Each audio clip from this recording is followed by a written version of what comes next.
Good day everyone! Ako po si Jane Season at ako po si DJ Beng sa araw na ito. I am here for the last episode or episode 7 of our section CFM, tackling module 3, principle 14 and the summary of the whole module. So, I'll be talking about readability and readability formulas with a special focus on the Gunning-Fog Index. So, let me start with a question. Have you ever read something na sobrang nahirapan kayong intindihin na kailangan nating magbukas ng another tab sa ating phone o kaya laptop o kaya iPad, no? Para to check ano ba ibig sabihin ng word na yon o kaya kailangan ba or pwede bang i-summarize yung ating binabasa para mas maintindihan natin. So, that's where readability comes in. Readability simply means how easy or difficult a text is to understand, at sa development communication, napakahalaga nito. Kasi ang layunin natin ay makipag-usap sa tao, maintindihan tayo ng tao, at hindi lang magsulat ng magagandang pakinggan at tignan, pero mahirap naman basahin. So why is readability important in development communication? Simple lang, kung masyadong complicated ang language natin, baka hindi maintindihan ng intended audience. For example, imagine giving a health advisory na pang doctor level yung English o kaya yung mga words, tapos yung audience natin ay yung mga nanay galing sa mga malalayong komunidad, no, na kailangan magpa-check up ng kanilang mga anak. Ang ending, baka hindi nila magamit yung information, lalo lang silang maguluhan, pero kapag simple at mas clear, mas accessible at mas empowering para sa kanila. So, to help writers daw, experts develop readability formulas. So, may math pa rin pala kahit na nagbabasa tayo ng sentences lang or nung isang material. These are tools to measure gaano kahirap basahin ang isang text.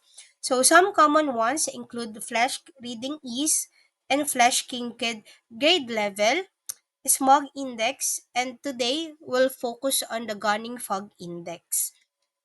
So, the Gunning Fog Index was developed by Robert Gunning in 1952. It estimates daw kung ilang years of education ang kailangan ng reader para maintindihan ang isang text o ang isang sentence sa first reading pa lang niya. So, in general, a score of 7 to 9 means high school level. Good for the general public. Kapag mas mataas, ibig sabihin mas mahirap na siyang intindihin or iba na yung intended audience niya, no? So basically, the formula works like this. First, kunin yung average sentence length or words divided by sentence, but then add it to 100 times the ratio of complex words to total words. So finally, multiply everything by 0.4 and that gives us the fog index score. So, mukhang complicated pero madali lang kapag makikita natin yung example or yung pagkakaputol-putol nung natin, nung formula natin, no? So, reminder lang, ang sabi sa Gunning Fog Index, complex words are words with 3 or more syllables, excluding proper nouns, familiar jargon, or compound words. So, ganito natin pwedeng i-step by the step yung sample calculation natin, no? So, we have here a sample sentence na the government launched a program to improve community health awareness. First, we count the words daw. So, step 1, count the words. And then, step 2, we count the sentence. So, meron lang naman tayong one sentence dito sa example na ito.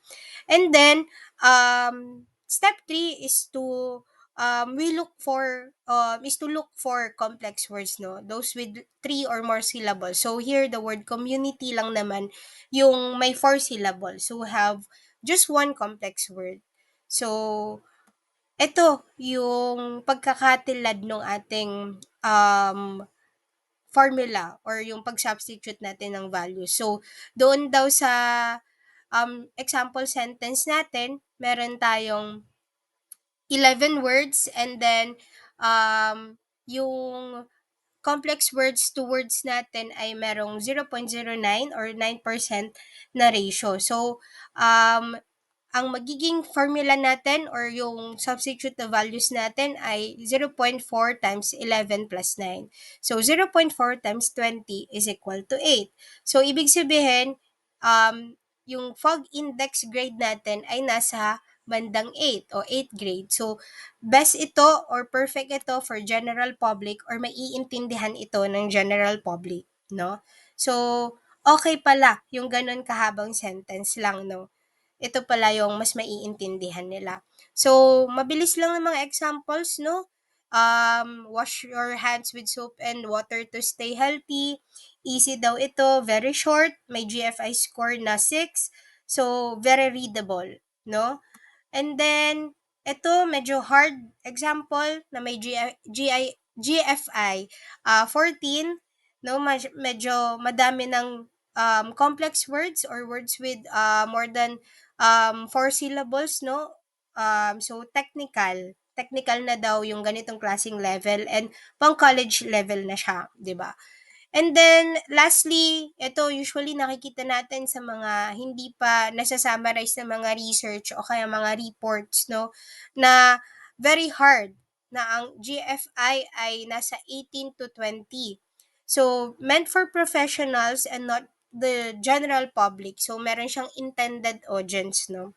So, yung question ko ay, if, for example, gagawa tayo ng development material, if you were writing an IEC flyer, halimbawa na lang for barangay health workers, sa tingin nyo, anong GFI yung best sa kanila or anong GFI score or grade yung best sa kanila, no? At paano natin ito gagawin, 'di ba?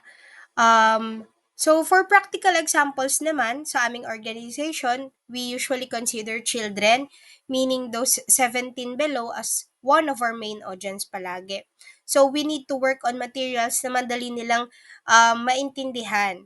Pero at the same time ay maiintindihan ng iba pa naming target audience tulad ng parents, caregivers, and even legislators and policymakers. So here are some of our examples, no? So, dito makikita natin meron lang kami at least one sentence at less complex words para mas maintindihan ng lahat. We also use images o kaya visuals para mas makita nila, no, mas makapag-focus sila, and even mga data para mas mag-grasp nila yung gusto nating masabi sa kanila or yung message natin sa kanila.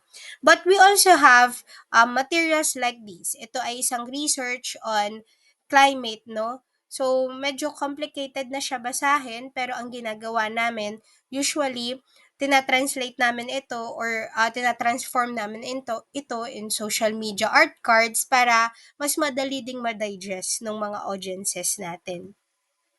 Ayan. So, just to show you, no, the Gunning Fog Index is not the only tool. So we have, 'di ba, kanina nasabi na natin yung flash grading is that uses a 100 point scale. So mas mataas, mas madali daw, mas easier. So flash Kinkid grade level gives school grade levels like Fog Index. Yung SMOG index natin or SMOG index natin focuses on health communication. So, ang point natin is, iba-iba man yung formula, same goal sila. Clarity for the reader. So, actually, sa Microsoft Word rather, you don't need to manually compute your readability statistics. So, may simple steps to check ito at lalabas na yung flash reading ease and flash kinked grade level stats sa inyong screen or document. So, you just open Word document and then click on File, select yung options, click on Proofing, and check the box for readability statistics at lalabas na yung ganitong klaseng readability statistics sa inyong screen. So, makikita nyo na yung computation agad dyan, di ba? Very easy na. So, in development communication, this is very useful. For IAC flyers, 'di ba, dapat readability at grade 6 to 8 kasi we intend to provide this or to distribute this sa public. For policy briefs naman, grade 10 to 12 for legislators. So, ito kasi yung mga intended na natin na dapat isang basahan lang nila naintindihan na nila ano yung gusto nating iparating dun sa policy natin or sa priority bill na gusto nating ipasa, no? For radio scripts naman, since ito ay papakinggan, mas simple pa. So, around grade 6 or lower. And then for academic or research reports, okay lang na mas mataas yung GFI niya kasi specialized naman yung audience. So basically, katulad naman ng iba pa nating discussion on communication, the target audience defines how readable our writing should be. So, of course, no tool is perfect. Ito daw yung strength and limitations ng mga tools natin, no? So, quick way to measure readability helps us adjust our writing, yung strength nito. Pero yung limitations, hindi nito nakukuha yung context like culture or reader's prior knowledge. And then, it focuses only on word length and sentence. Kaya kahit tama yung score, 'di ba? Dapat human judgment pa rin yung huling maging basehan natin. So, what can we remember? Readability is about clarity and accessibility.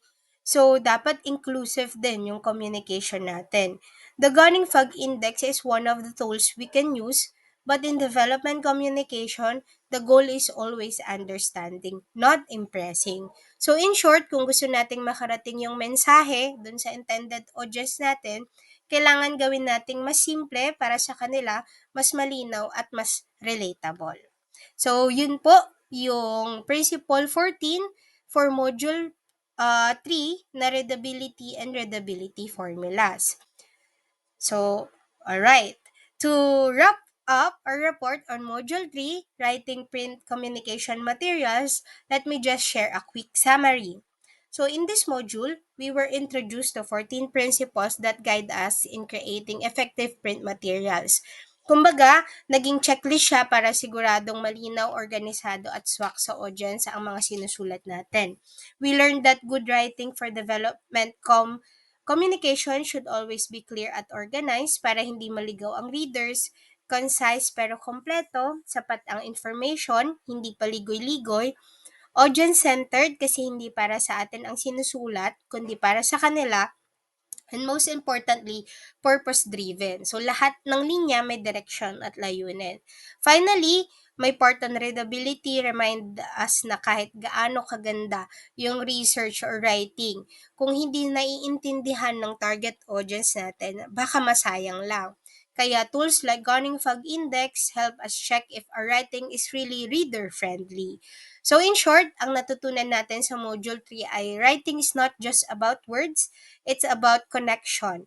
So development communication materials work best when they are simple, clear, and meaningful, especially for the people we want to reach.